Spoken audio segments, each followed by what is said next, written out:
So barely half a week into our new hard left socialist globalist government,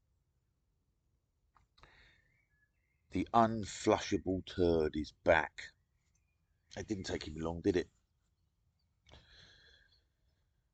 Our glorious former Prime Minister Tony Blair has raised his nasty little horns above the parapet again, and banging the same drum that he was banging 20 years ago. And, it's to us who've been watching this, is utterly predictable. Pushing for ID cards, digital ID cards. Now, we beat this argument 20 years ago when he was in power, pushing for ID cards, pushing for a papers, please society. And we won that argument.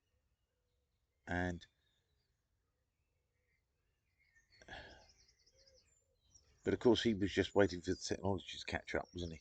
As he knew it would.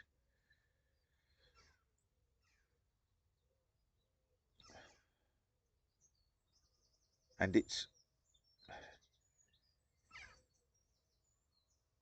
as with all these things, it's difficult to know people's motivations. I mean, I believe, as many other people believe, that Tony Blair is one of the most evil men on earth. And what is it that he wants to achieve? I mean, the playbook is completely predictable from our point of view. They've let immigration get out of control. Some say deliberately. And now they are proposing a solution. It's the Hegelian dialect again. The solution being, well, immigration is so out of control, we've got to have digital ID cards. Now, we saw this coming a mile off.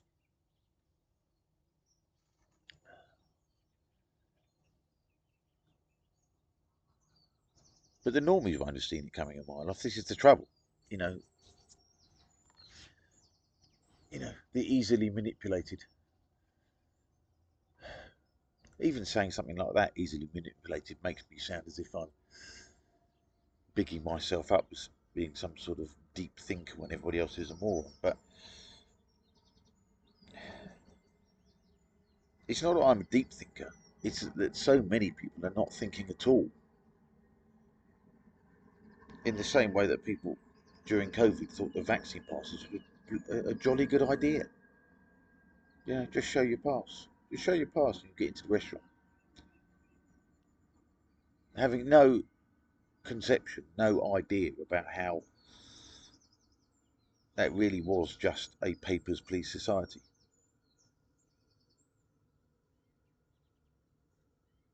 And is the absolute polar opposite of what our society has been for the past 75 years. And what defined it against those other societies like Soviet Russia and Nazi Germany. That was about how we built our society, to say we're not like that. And you get, and Tony Blair is back. He's back again, advising Starmer.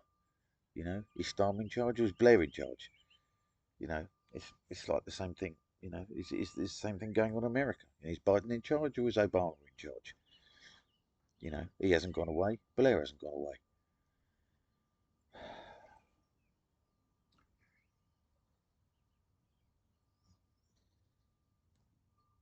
I mean, what do I think of Starmer? I mean,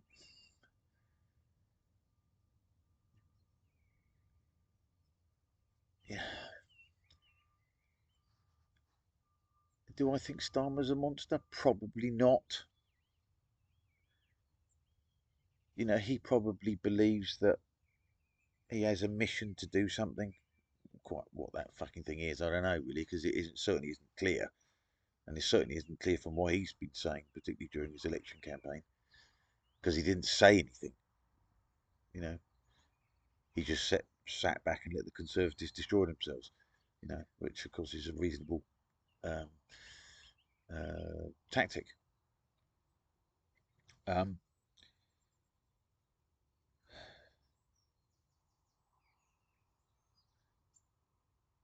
but of course, these people, they have their mission about what they think is important, and they ride roughshod over anything else that somebody else thinks is important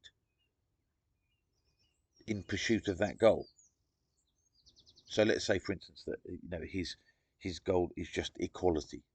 Like a good socialist, everyone's got to be the same. You know,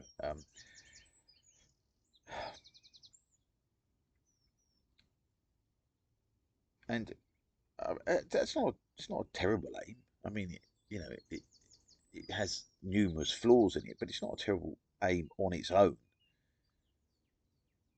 But in a priority of values, I believe that's nowhere near as important as having a free society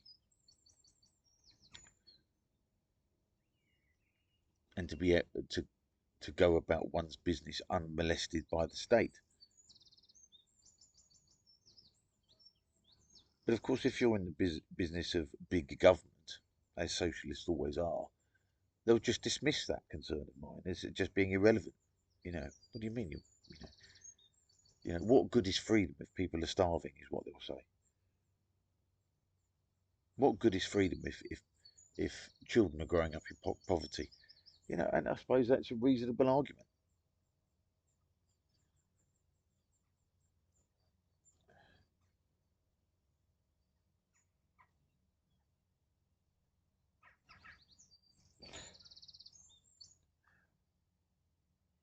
And of course, they won't see it as being um, denying people their freedom.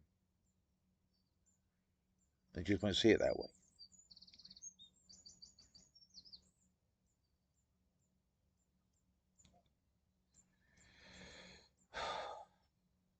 But I'm always reminded of the passage in 1984 where Winston is talking to O'Brien. O'Brien's just Winston is asking why is he doing the things why has he made such an awful society?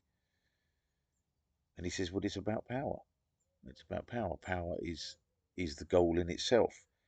And as he says in the book, he says nobody ever seizes power with the intention of relinquishing it. And the understanding of that impulse is why we supposedly have democracies and have elections to guard against that. And in the American system, they only have two terms. You only have 2 terms for a president, so they can't be there for decades and decades and decades, like a president for life sort of thing. Um, but as I understand it, and I don't understand it very deeply, the constitutionalists in this country are warning that everything that Starmer is planning to do will cement the power of him and the Labour Party. Um, possibly in perpetuity. Um, I don't know enough about this, but one of the examples of that apparently is the Supreme Court, and that the Supreme Court, in some weird sort of way, sits above Parliament. You know, so you don't get elected politicians making policy. Well, you do, but if the policy is legally challenged by the Supreme Court, then it can't get done. And this is a way of subverting democracy and constraining it and hobbling it and emasculating it. You can't have it with other people. No, no, you can't have it with it because it's against the law. You know, in the same way, the European Court of Human Rights is always quoted as why we can't stop mass immigration. And we'd like to stop mass immigration. We'd like to, but we can't because of the ECHR. Oh, okay, right. Okay, so we'll just accept that then, shall we? We'll just shrug our shoulders and go, oh well, okay. Well, I suppose we've got to have mass immigration then.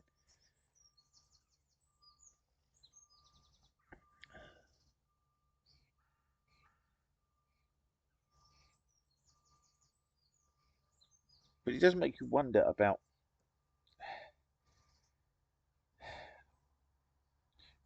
I mean, it's lazy to just call people you don't like Tony Blair, a tyrant or a monster. I mean, in his case, I think it is true.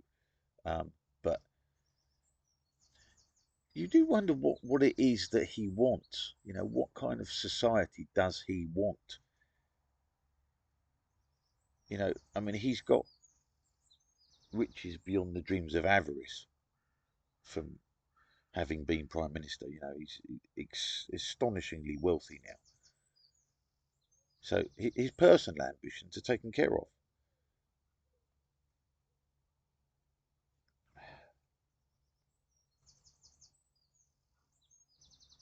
Why is it that he wants to do this to us? Why does he want to make us answerable to him, and to the state? I mean, if he really does want to make Britain just like China with its social credit system, why does he want to do that?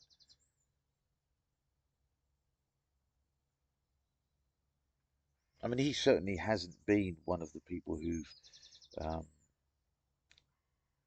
who have been, um, you know, big pushers of the environmentalism. I mean, he goes along with it, and he's certainly on board with it. But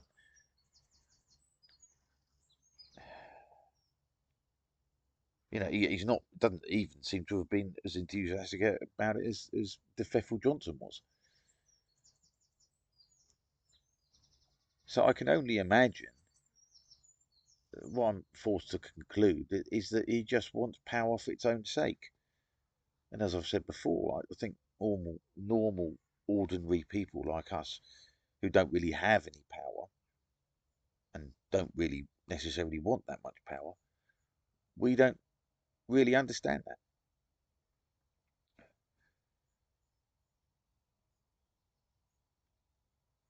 And I think that's why our political leaders aren't like us. And we make a mistake to believe that they are just like us. Well, they're just human beings, just like us. Well, from what I've seen, I don't think you can conclude that. I think you have to conclude that they are fundamentally different. And I have to say, fundamentally worse.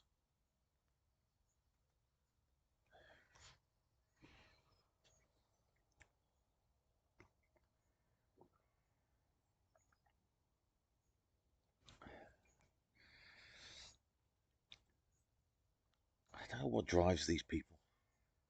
Yeah. I can speculate. You know, I'll speculate all day long. I don't know.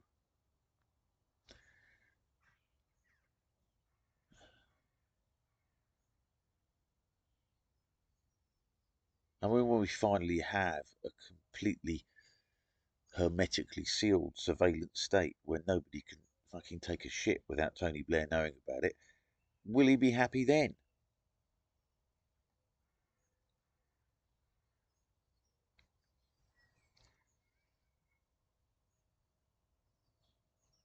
I mean, this urge to control people is just puzzling.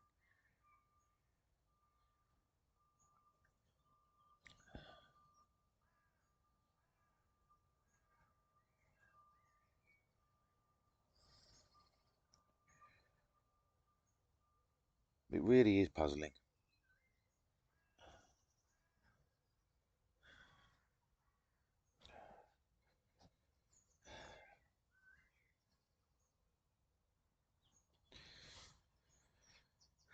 And it certainly makes it difficult to stay free.